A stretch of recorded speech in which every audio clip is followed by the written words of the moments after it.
सुप्रभात विद्यार्थियों। हम भर्तृहरि द्वारा विरचित निधि शतकम नामक मुक्तक काव्य पढ़ रही हैं।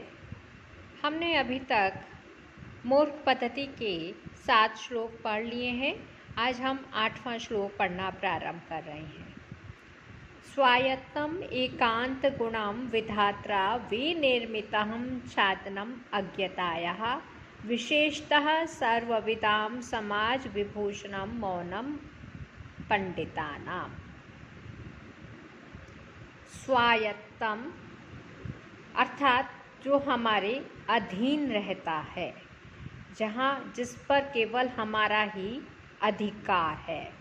एकांत हितम अत्यंत ही लाभकारी, विधात्रा अर्थात विधाता के द्वारा, विनिर्मितम बनाया गया है, छादनम अज्ञताया मूर्खता को छिपाने के लिए विधाता के द्वारा अपने अधीन अत्यंत गुणकारी बनाया गया है। क्या बनाया गया है?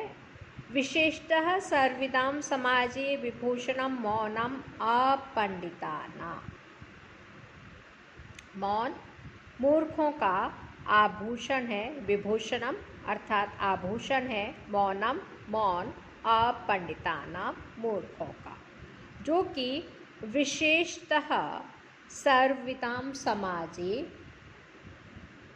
विद्वानों के समाज में विशेष रूप से उनको सुशोभित करता है।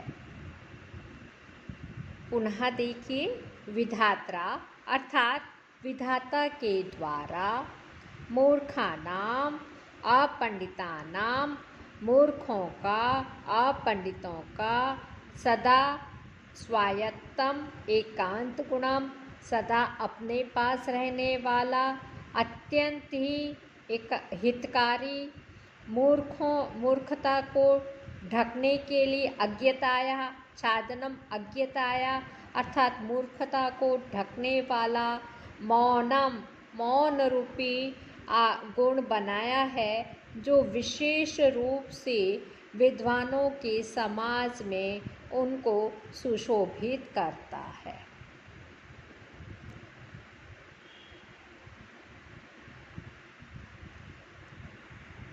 इस श्लोक में भर्तृहरि मौन को एक सुंदर आभूषण बता रहे हैं, और जो कि मूर्खों के खुद के अधीन रहने वाला है, जिसके लिए किसी दूसरे के पास जाने की ज़रूरत नहीं, और वह आभूषण जो उनकी अज्ञानता को छिपाता है वह है मौन। मौन रहने से विद्वत जनों के बीच में उसकी मूर्खता व्यक्त नहीं होती। इस कारण मौन रहना मूर्ख व्यक्ति के लिए, अज्ञानी व्यक्ति के लिए लाभकारी रहता है। विधात्रा पद वि उपसर्ग धा धातु त्रिच प्रत्यय तृतीय विभक्ति में विधात्रा बनता है। अज्ञता न ज्ञा उसे का तन और टाप हुआ, छादनम छाद धातु ल्युट प्रत्यय। इसमें इंद्रवजा और उपेंद्रवजा के मेल से उपजाति छंद है। उपजाति छंद का लक्षण होता है अनंत रोदिरित लक्ष्म भाजौ पादौ यदि वा उपजातियस्तः। अब हम आगे का श्लोक पढ़ रहे हैं।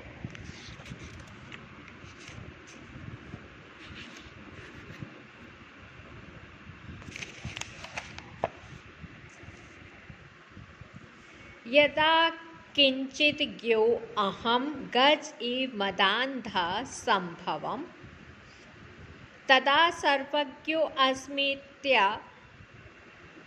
भवद्वलिप्तं मम मनः। यदा किंचित किंचित बुद्धजन सकाशात् अवगतं तदा मूर्खो अस्मीति ज्वर इव मदो में व्यपगतः। यदा अर्थात जब, किंचित ज्ञ अहम इसका संधि विच्छेद होएगा, तो किंचित यानी कुछ, ज्ञ कुछ जानने वाला अर्थात अल्पज्ञ। अहम, जब मैं कुछ जानने वाला अर्थात अल्पज्ञ था। तदा, तब। द्वीप ईव, हाथी की तरह। मदांत, मदमस्त होकर। संभवाम, हो गया। मैं हाथी के समान मदमस्त हो गया। तदा सर्वज्ञो अस्मि इति अभवत् अवलिप्तम मनः, तब मैं सब कुछ जानने वाला हूँ इस प्रकार मानता था, ऐसा मैं समझता था। यदा किंचित किंचित बुद्धजन सकाशात अवगतम, जब मैं कुछ कुछ विद्वान लोगों के पास गया। तदा मूर्खो अस्मि इति ज्वर एव मदो में व्यपगता, तब मैं मूर्ख हूँ, यह गर्व से युक्त अवलिप्तम, ऐसा गर्व से युक्त मेरा मन अभवत हो गया। बुद्धजन सकाशात, विद्वान लोगों की। यदा, जब मैं किंचित किंचित, कुछ कुछ, थोड़े थोड़े समय के लिए, बुद्धजन सकाशात, विद्वान लोगों के संसर्ग में गया। तदा, तब। मूर्खो अस्मि, तब मैंने जाना कि मैं तो मूर्ख हूँ। मैं मदः, मेरा जो घमंड था। ज्वर इव व्यपगतः, ज्वर की तरह, बुखार की तरह दूर हो गया। मेरा घमंड समाप्त हो गया। जब मैं अल्पज्ञ था, तब मदमस्त हाथी के समान मद में अंधा हो गया था और मैं गर्व से सोचता था कि मैं सर्वज्ञ हूँ। परंतु जब मैंने विद्वानों के संसर्ग में कुछ कुछ सीखना प्रारंभ किया, तब यह ज्ञात होने लगा कि मैं मूर्ख हूँ। इस ज्ञान से मेरा अहंकार ज्वर की तरह समाप्त हो गया।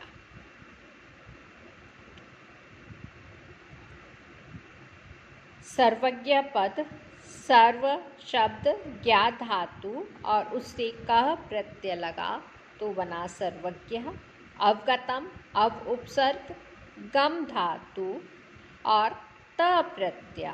अवलिप्तम, अव उपसर्ग, लिप धातु, त प्रत्यय। व्यपगता, वि उपसर्ग, अप उपसर्ग, गम धातु, त प्रत्यय।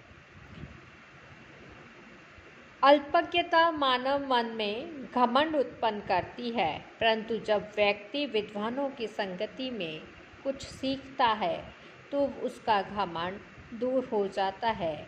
यहाँ यही कवि कहना चाह रहा है। इस श्लोक में उपमा तथा काव्यलिंग अलंकार है, क्योंकि मद को बुखार के समान बताया गया है, इसलिए उपमा अलंकार है। और हेतु दिया गया है कि विद्वान लोगों के सानिध्य में जाने पर मेरा मद दूर हो गया। जहाँ पे भी हेतु दिया जाता है वहाँ पे काव्यलिंग अलंकार होता है। शिखरिणी छंद है और उसका लक्षण है रसई रुद्रई छिन्ना यमन सभ लागः शिखरिणी। यहीं पे समाप्त करते हैं। विद्यार्थियों, आप लोगों ने पुस्तक बाजार से लाई होगी और आप पुस्तक खोल के अध्ययन कर रहे होंगे, ऐसा मैं सोचती हूँ। पर जिन विद्यार्थियों ने अभी तक पुस्तक नहीं लाई है वे पुस्तक लेके आ जाएं, क्योंकि पुस्तक खोल के जब आप अध्ययन करेंगे तो आपको समझने में आसानी रहेगी। इसलिए आप पुस्तक ज़रूर खरीद लें और पुस्तक को खोल के अध्ययन करें। आपकी तरफ से जो भी प्रतिक्रिया हो, नहीं समझ में आ रहा है, कितना समझ में आ रहा है, उसकी सूचना आप मुझे मेरे मोबाइल नंबर पे व्हाट्सएप के द्वारा दे सकते हैं। धन्यवाद। सर्वे भवन्तु सुखिनः, सर्वे सन्तु निरामया, सर्वे भद्राणि पश्यन्तु, मा कश्चित् दुःखभाग् भवेत्। ॐ शान्तिः शान्तिः शान्तिः।